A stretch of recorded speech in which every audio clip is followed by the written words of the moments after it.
வணக்கம். பாகியலட்சுமி சீரியலில் பாக்யாவோட மாமியார் ரோட்டில் நின்றுக்கிட்டு இருக்காங்க. என்ன ஆச்சத்தை எதுக்காக இங்கே நின்றுட்டுருக்கேன்னு சொல்லும்போது இவங்க பிரம்ம பிடிச்ச மாதிரி நின்றுட்டு இவங்க உலுக்கி கூப்பிட்டதுக்கப்புறமா இவங்க அழுகுறாங்க. ஏன் அதை அழுகுறீங்கன்னு சொன்னோன்னே பாக்யான்னுட்டு இவங்க அழுதுகிட்டே அவங்க மேலே சாஞ்சிட்டு அழுகுறாங்க. ஏன் அத்தை என்னாச்சு எதுக்காக அழுவுறீங்கன்னு சொல்கிறாங்க. கோபி என்ன இந்த மாதிரிலாம் சொல்லிட்டேன் இந்த மாதிரி சொல்லிட்டான்ட்டு இவங்க ஒன்று சொல்லி சொல்லாத சொல்கிறாங்க. சரி அத்தை இங்கே இருக்குது வேணான்ட்டு வாங்கன்ட்டு இவங்க வீட்டுக்கு கூட்டிகிட்டு வராங்க. வீட்டில் வந்தோம் கோபி என்ன அப்படி சொல்லிட்டானேன்ட்டு இவங்க அழுகுறாங்க. இவங்க வந்து அழுகிற சத்தம் கேட்டு வீட்டில் இருக்கிறவங்க எல்லாருமே வந்துடுறாங்க. வந்துட்டு உடனே என்னம்மா நடந்ததுன்னு கேட்டாக்கா இவங்க சொல்கிறாங்க, நான் என்னோடய பையனுக்காகத்தான் அங்கே போனேன். ராதியா கீழே வந்துட்டா அவளோட குழந்தை இல்லாமல் போயிடுச்சுன்ட்டு என் மேலே மற்றவங்களாம் பழி போட்டு பேசுகிறாங்க. ஆனால் கோபி கூட என்ன சொல்லிவிட்டு வீட்டை விட்டு வெளியில் போன்னு சொல்லிட்டான்ட்டு இவங்க சொல்லி அழுகுறாங்க. அதை கேட்டதும் வீட்டில் இருக்கிறவங்க எல்லாருமே ஷாக் ஆகுறாங்க. அவருக்கு அறிவே கிடையாது எந்த நேரத்தில் எப்படி பேசணுன்ட்டு, நீங்களும் அப்படி பண்ணியிருப்பீங்கன்ட்டு, அது எப்படி அவர் பேசலான்ட்டு இவங்க சொல்கிறாங்க. மற்றவங்களாம் சொன்னதை விட அவங்களாம் என்னை வீட்டை விட்டு வெளியே அனுப்பணுன்ட்டு ஆரம்பத்தில் தான் அப்படி தான் பண்ணிக்கிட்டு இருக்காங்க. ஆனால் நான் பெற்ற பையன் அவனே அப்படி சொல்லிட்டேன்னு அது கேட்டது என்னால் தாங்க முடியல. நான் அப்படி பண்ணுவேன்னா உங்களுக்குலாம் யாருமே தெரியாது என்னை பற்றி நான் வாய் திறந்து பேசுவேன் திட்டுவேன் தான். ஆனால் நான் குழந்தை கலைக்கிறவங்களாம் போகணும் அந்த மாதிரிலாம் பண்ணல.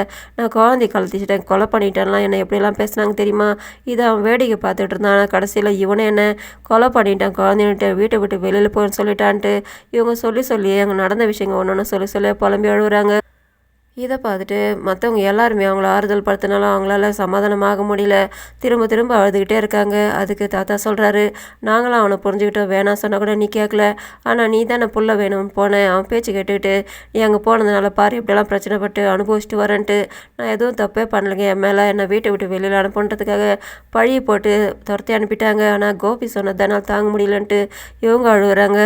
இவங்க இந்த மாதிரி கஷ்டப்படுறாங்களே இதனால் பாட்டிக்கு ஏதாவது ஆயிருந்தா என்ன பண்ணுறது. முதல்ல நம்ம பாட்டி அங்கே அனுப்பியிருக்கக்கூடாது. அட்மிட் ஆயிருந்தாங்களா அப்போயே நம்ம கூட்டிகிட்டு வந்திருக்கணும். பெருசாக நான் கூட்டிகிட்டு போயிட்டு ஒழுங்காக பார்த்துக்கிறேன்னு அவர் சொன்னதில் நம்ம வந்துட்டோம். இப்போ ஏதாவது ஆயிருந்தா என்ன பண்ணுதுன்ட்டு இவங்க உட்காந்து அழுதுகிட்டே இருக்காங்க. நான் அந்த மாதிரிலாம் சொல்லுவேண்ணா, நான் அந்த மாதிரிலாம் பண்ணுவேண்ணா எனக்கு கோபி சொல்லிட்டானேன்னுட்டு இவங்க எல்லார்கிட்டையுமே ஒவ்வொருத்தருமே கேட்டுக்கிட்டு வராங்க. இவங்க எல்லாருமே கேட்டு வருத்தப்பட்டுட்டு சரி இவங்க சமாதானப்படுத்துகிறாங்க. கூட்டிகிட்டு போயிட்டு உள்ளே வந்து உட்கார வச்சாலும் அங்கேயே அவங்க புலம்பிகிட்டே இருக்காங்க. வெளியில் உட்காந்துக்கிட்டு இருக்காங்க. பாக்யா சோகமாக இன்னொரு பக்கம் தாத்தா உட்காந்துக்கிட்டு இருக்காரு. அங்கே எழிலும் செழியனும் வராங்க. பாட்டிக்கு மட்டும் ஏதாவது ஒன்று ஆயிருந்தேன் என்ன பண்ணுறது, அவனை சும்மா விட மாட்டேன் அந்த மனுஷனிட்டு கிளம்புறாரு. எழில் திட்டத்துக்கு சண்டை போட்டு கையில் எடுத்துக்கிட்டு கிளம்புறாரு. அதை பார்த்ததும் அவங்க அண்ணனும் அவங்க அம்மாவும் தடுக்கிறாங்க. நீ போய்ட்டு சொன்னால் மாட்டோம் ஆமாட்டோம் அவர் ஒத்துக்கு போகிறாரு. அவரோட எதிர்க்கு தான் இதெல்லாம் நடந்திருக்குது.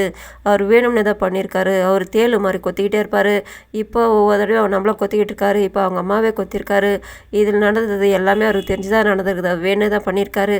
அவர்கிட்ட போயிட்டு நீ பேசின மாட்டோம் நியாயம் கிடைக்குமா போகாதுன்னுட்டு பாக்யா தடுத்துடுறாங்க. இவங்க உட்காந்து அழுது புலம்பிக்கிட்டே இருக்காங்க. இந்த இடத்துல பாக்யா சாப்பிட்றத தந்து கொடுக்குறாங்க. இவங்க வேணுன்றாங்க சாப்பிடுங்கத்த, நீங்கள் தான் இங்கே கஷ்டப்படுறீங்க. அவங்க பாட்டுக்கு திட்டாலும் அவங்க பாட்டுக்கு ஜெலத்தாக இருப்பாங்க.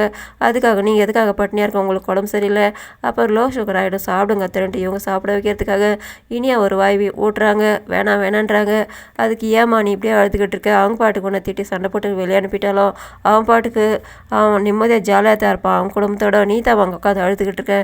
நாங்களும் அவனை தெரிஞ்சுக்கணும், அதனால தான் நாங்கள் வேணாம் சொன்னோம். நீ தான் கேட்கல போயிட்டு வந்த, உனக்கு புள்ள பாசம் நீ போய் வந்த, ஆனால் அவனை பற்றி தெரிஞ்சு கூட நீ போனி அதை தாம்மா தப்புன்னுட்டு இவங்களுக்கு கதை சொல்லி சமாதானப்படுத்துகிறாரு. இதோட முடியுது. நன்றி, வணக்கம்.